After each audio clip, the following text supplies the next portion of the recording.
Alright, working on a 2003 Silverado 2500 HD. It's got the 8.1 big block in it with a Allison 1000 transmission 5-speed.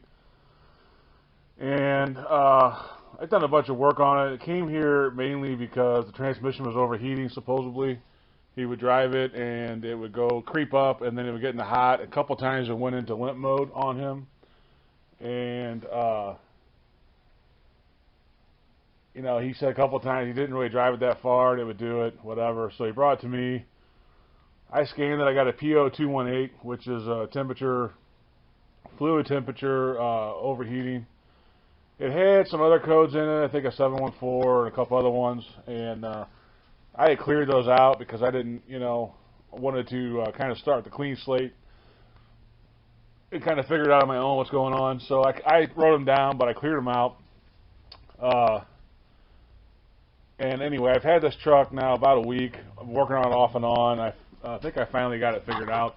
But I'll go through the steps of what I did on it to maybe help somebody else that's going through this. I really didn't find anything on YouTube or anywhere, too much information on this with the Allison transmission and the overheating issue. And anyway, we'll go through it. So first thing I will say is the first thing I did was change the external oil filter on the transmission, because it had never been changed, and it has 135,000 miles on it, something like that.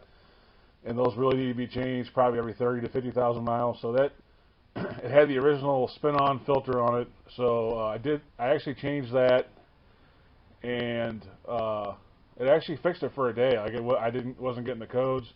Drove it quite a bit, never came back, probably never reappeared. And I thought maybe it was fixed.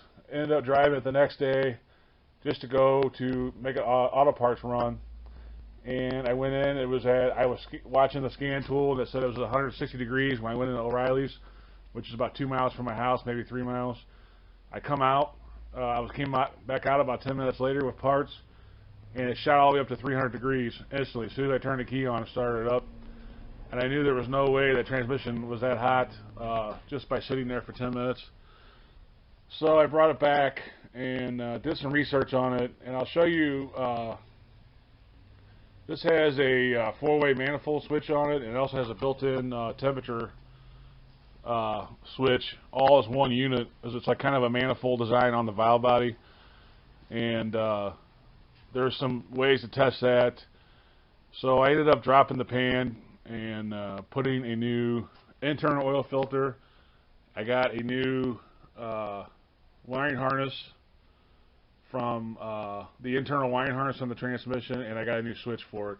And the reason why I did that is because when I would test the resistance on it, it was out of spec. It wasn't that far out of spec, but it was out of spec. And I'm going to show you what's going on with it. And it's kind of funny because when I got the new wiring harness and the new switch, it was basically the same thing, but it was a little bit. It was the other way. Like on the old stuff, the resistance was a little lower than it should have been, and on the new stuff, the resistance was a little higher than it should have been. So I went ahead and installed anyway, kind of figuring that it wasn't going to fix it because I was getting different reads on the resistance, and they weren't crazy out of spec, but they are out of spec, and I'll show you that in a minute here on the bench, on the workbench. I still have the old switch and harness, and we can look. I can show you exactly what I was reading. So that started to get me a little bit worried that, because I originally thought, okay, it's out of spec, I'm going to put the new parts in, and it'll fix it. Well, before I even put the new parts in, I tested it, and it was still out of spec, just the other way, you know, before I even installed it. So that made me think, well, okay, well, something's, I don't have the right information, or, you know, there's something else going on. So anyway, I installed the switch and the harness, and of course the truck did great the first time I took it out. Went into QT, get some snacks or whatever, shut it off, came back out, boom, right away, straight up, 300 degrees. No way the truck was that warm. I had taken a temperature gun and tested. You could take the dipstick out of the transmission and feel the fluid with your bare fingers, and it didn't burn you. It was lukewarm. So at that point, I knew the transmission wasn't overheating. I traced the wiring harness back to the TCM, didn't find anything wrong with it. So this is where we're at, and I'm going to show you what's going on. I think I found the problem, or about 99% sure I found a problem. I haven't actually fixed it yet, but I'm going to do that in this video. But let me show you what's going on with these specs and the switch and all that. In case you do have a bad part, I will show you some tricks on that. Alright, this is the workbench here. This is the actual internal wiring harness for Allison 1000 5-speed. This is your this is the actual pigtail that goes to your manifold temperature switch, and then these go to your shift solenoids, etc. Alright, sorry about that. My dog gets a little overzealous. So this is the actual harness here, like I was saying. Now, to get this harness out, you obviously have to disconnect everything inside the transmission. Right here you have two clips that hold the solenoids in. Those will want to spring out if you're not careful. Just get a pick or something underneath it. Once you get your pan off, you'll see this. And pull those two clips out, and that's what holds this harness to the valve body. And like I said, well, I'm getting ahead of myself, but this wasn't what the problem was, but I did put a new harness in it. And then this pigtail is pretty hard to get out. And this is something else I'll mention. It's real common on Allison 1000s. I'm not an Allison mechanic. I have rebuilt transmissions before, but I don't work on diesels. I don't see Allisons very much, but I did end up doing a ton of research on these things the last week or so to fix this truck for this guy. And anyway, so now I wouldn't consider myself an expert, but I did enough research. This seal in here can leak, and if you pull this off, or if your transmission is leaking in the back, and you're getting a bunch of wonky codes, it could be the seal that's inside here. This actually comes out, this yellow piece, and they sell new ones that seal that. And what happens is transmission fluid gets in here and starts creating havoc on your wiring harness. So if you have a transmission leak back there, or if you pull the other end of this harness off from the underneath by the catalytic converter, there's a bunch of fluid in here, that could be your problem. So anyway, that wasn't a problem on this truck. There was a little bit of a leak in this. I would say more of a seepage. It was a little bit transmission fluid in here, but that wasn't the problem. And anyway, the rest of these go to the solenoid and stuff. The only thing I will mention, if you do end up replacing your harness for whatever reason, these are very hard to get out from the outside of the transmission when you're under there. The catalytic converter's there. There's a guard there. You got to somehow compress all four of these clips, or these levers here, to release it from the transmission. The easiest way I found was to take a 1 1/4 socket, put it over it, and push down. That'll compress them enough to pull this out. Otherwise, you're going to be trying to get multiple screwdrivers under there and be cussing like I was at first. And then I had a brainstorm and thought, I'll just put a socket over it. It seems like the 1 1/4, 1 1/4 deep well fit right over it, perfect. You press it in, and it compresses all these clips, and then it slid out. Still not super easy. The other thing is, if you're going to replace this will come out of the harness without dropping the valve body. You just got to kind of snake it around a couple of the solenoids towards the middle of the transmission and pull it out. So here's the actual switch. This is bolted on top of your valve body.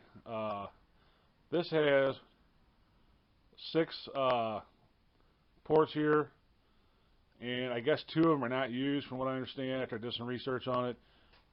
They say that even I use a program called Shopkey Pro. Even Shopkey Pro says that this is a very common failure point, and this is also a common failure. The new switches are blue, and they only have 4 ports. I believe this port here and this port here is eliminated. It's not a big deal if you get the switch, and if you buy this switch because you think it's bad, which is possible, it could be bad, and you're getting an over temperature code, and you want to switch this out, you'll get a blue one, and I believe this one and this one is gone. There's only 4 ports left on it, and everything I've read, and I talked to an Allison expert in California, he said that it doesn't matter. It bolts right up. It's a redesigned switch. The ports that are eliminated weren't used anyway, and you're good to go. So anyway, that's the deal with the switch.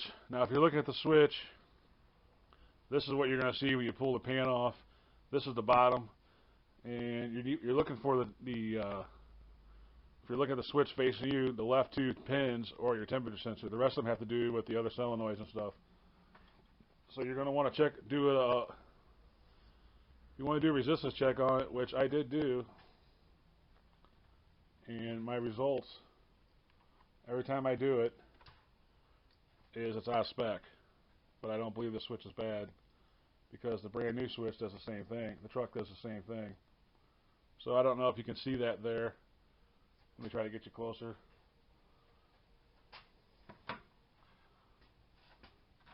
Trying to do this one-handed. So come on.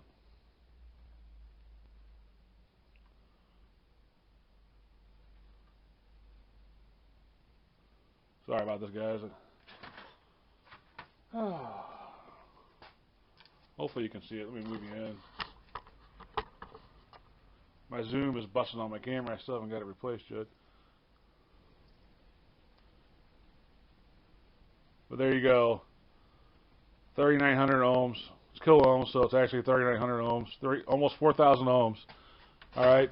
Now, according to the Allison or the factory, you go by temperature outside. Right now it's about 63 degrees here in St. Louis. So I'm going to take you over here real quick. Alright, so it's about 60 degrees right now in St. Louis. So if we go to 59 degrees, should be about 4,200. 4,400 is where they really want it at, and max is 4,500. So you can see there we're slightly out of spec on that.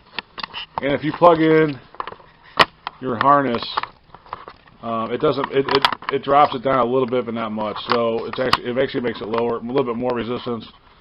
So you can tell that we're out of spec on this chart. And the brand new switch, and it wasn't much, but again, this car is kind of doing intermittent, and it seems like it works really well until you shut it off and then turn it back on. So we weren't far out of spec, but it was out of spec according to this. And I'm just going to show you real quick. If you want to test it on the truck without taking the pan off, you want to look for the yellow and black wire on this. Alright, and this is going to be the top of it. The yellow and black wire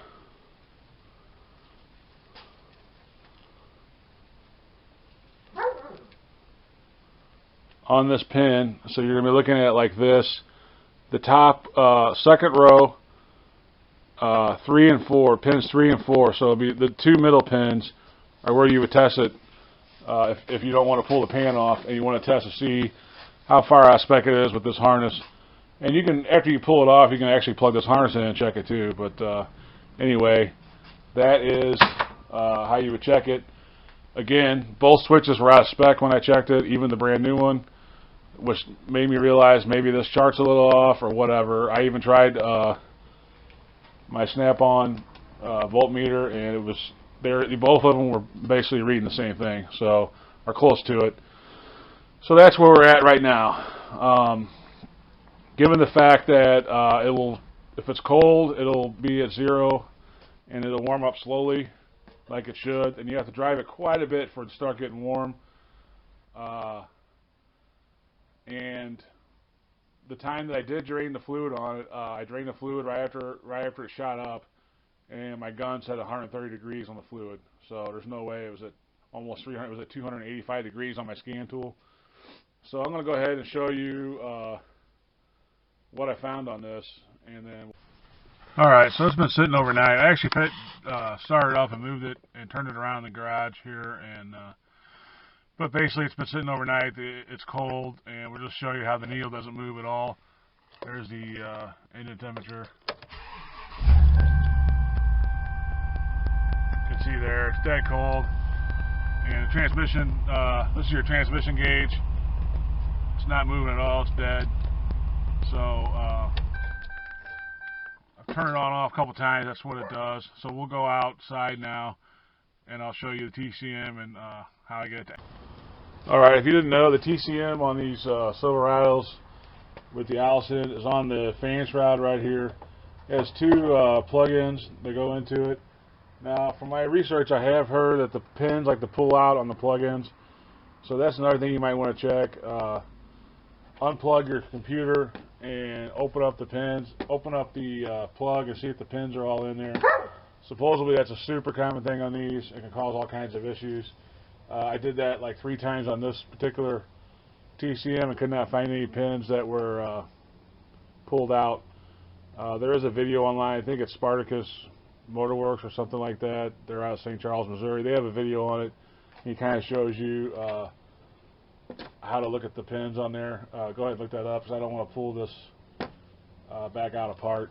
But what I'm going to do is take this heat gun and just heat this TCM up for about 5 minutes, and then we're going to go in the truck and see if it pins that needle like it does when it gets warmed up. So I'm not going to really show you that. I'm just going to sit here and just heat this up. I'm not going to heat it up so much that we start melting solder connection inside or anything like that, but just get it warm and see if it responds at all to.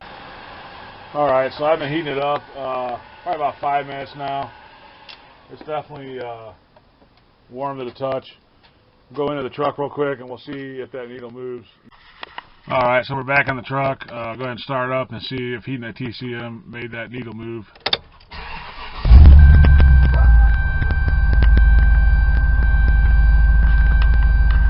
There you go. It's reading about 275, somewhere in there. And well, I'll start it up again and show you.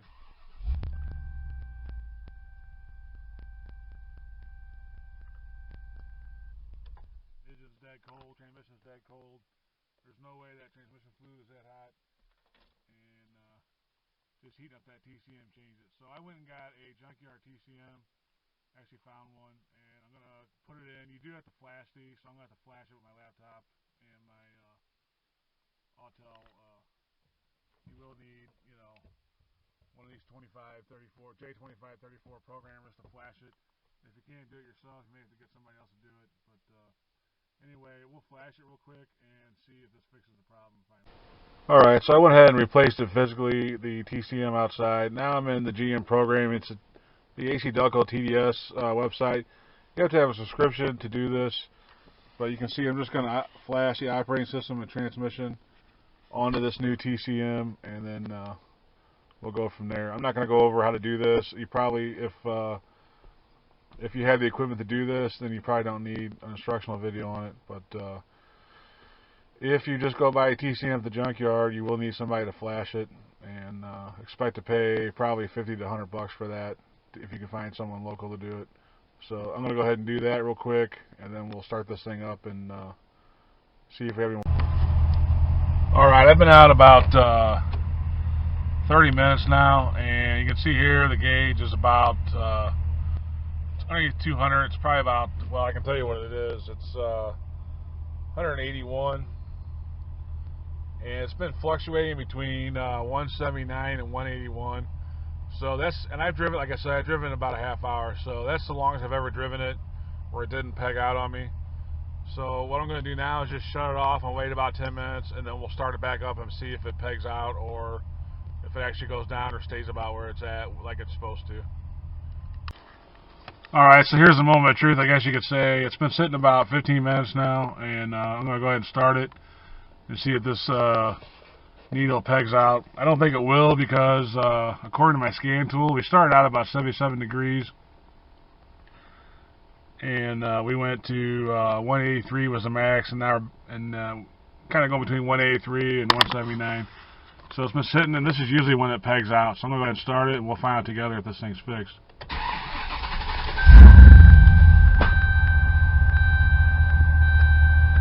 Alright. And according to scan tool, we're at 177. So by now, if it was still broken, it would have spiked up. I'll go ahead and shut it off and do it one more time.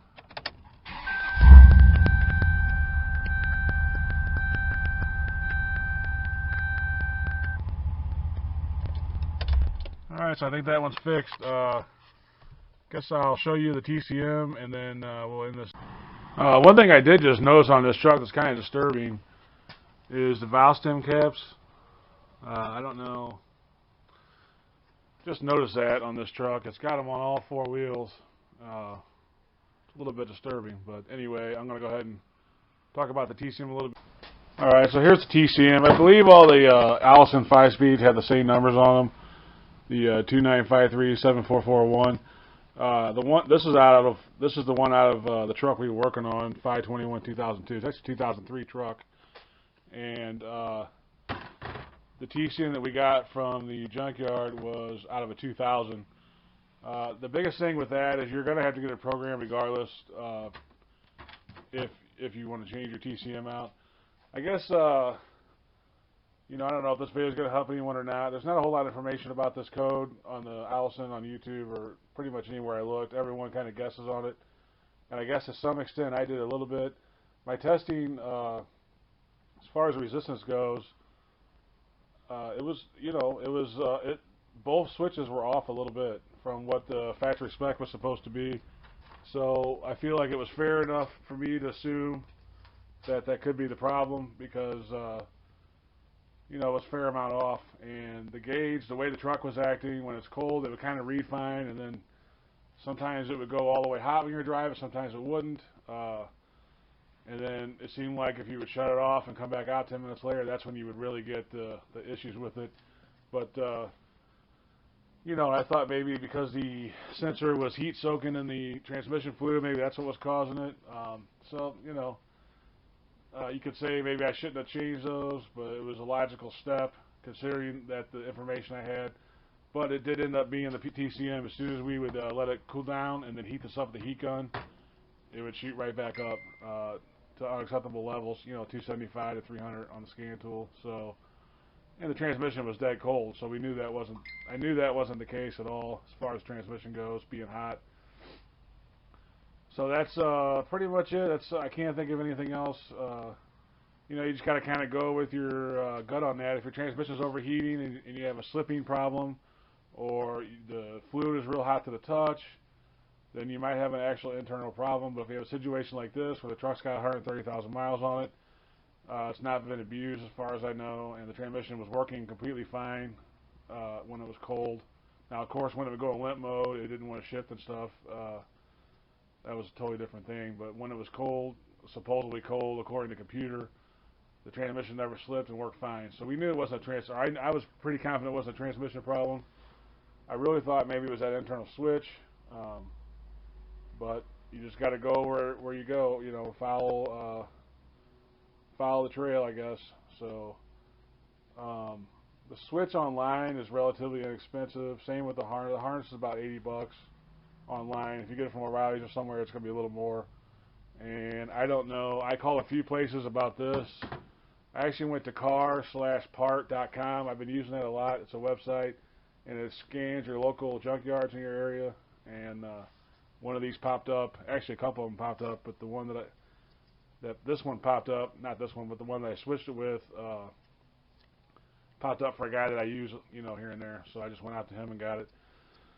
So I guess that's it. If you want to learn how to program, you will need a JT2534 adapter and then a laptop. Like I said, there's probably videos out there for that. That's not really what this video is about, other than, you know, if you're just working on it, if it's your own car, you don't do a lot of this, it's probably just cheaper to pay somebody to program it for you. So anyway, that's it for a 03 Silverado with the P0218 transmission temperature overheating. Hopefully you learned something, and thankfully this thing's going to be out of my life now soon. So on to the next one. Thanks for watching, and as always, God bless.